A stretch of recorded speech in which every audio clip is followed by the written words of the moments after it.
Welcome back to our channel மாணக்கராசிரியர். இன்றைக்கி இந்த வீடியோவில் 11th ஸ்டாண்டர்ட் முதலடை பருவத் தேர்வு 2025 விலங்கியல் தமிழ் மீடியத்துக்கான ஒரு ஒரிஜினல் கொஸ்டின் பேப்பர் தான் பார்க்க போகிறோம். ஸோ அது பார்க்கறதுக்கு முன்னாடி மாணக்கராசிரியர் சேனல் சப்ஸ்கிரைப் பண்ணிக்கோங்க, வீடியோ ஃப்ரெண்ட்ஸுக்கு ஃபார்வர்ட் பண்ணி பாருங்கள். ஸோ இதில் இருக்கக்கூடிய 1 மார்க்லாம் பார்த்துக்கோங்க, புக் பேக் என்னென்ன கேட்டிருக்காங்க, இன்சைட் என்னென்ன கேட்டிருக்காங்கன்னு. So first of all 2 mark question வந்து டிஸ்கஸ் பண்ணலாம். 2 மார்க் பொறுத்த வரைக்கும் வேணும் 3 வினாக்களுக்கு இடையிலே 3 × 2 6 மூவடுக்கு உயிரிகள் என்றால் என்ன எடுத்துக்காட்டு தருக. அதே மாதிரி வந்து மெட்டாஜெனிசிஸ் என்றால் என்ன, பல்லுயிர் தன்மை வரையறு, சிற்றின கோட்பாடில் சார்லஸ் டார்வின் பங்கு யாது, மின்னியல் சார்ந்த வகைப்பாட்டு கருவிகள் பற்றி எழுதுக. நெக்ஸ்ட்டு வந்து நமக்கு தொகுதி கணுக்காலிகள் காணப்படும் சுவாச உறுப்புகள் ஒரு முக்கியமான வினா, அது நல்லா பார்த்து வச்சுக்கோங்க. மாதிரி முதுகு நாணின் படமறைந்து பாகம் குறி.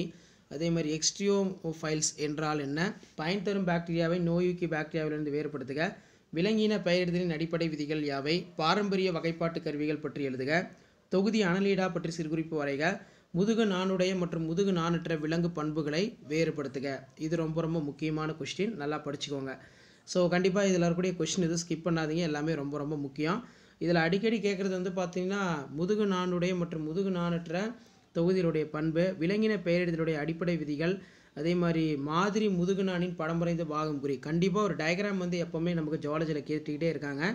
அதே மாதிரி மெட்டாஜெனிசிஸ், பல்லுயிர் தன்மை, சிற்றின கோட்பாட்டில் சார்லஸ் டார்வினுடைய பங்கு, இதெல்லாம் ரொம்ப ரொம்ப முக்கியம். இதெல்லாம் நல்லா படிச்சுக்கோங்க. ஷேர் பண்ணிட்டு பாருங்கள், சப்ஸ்கிரைப் பண்ணிட்டு பாருங்கள் மாணக்கராசிரியர் யூடியூப் சேனல். தேங்க்யூ.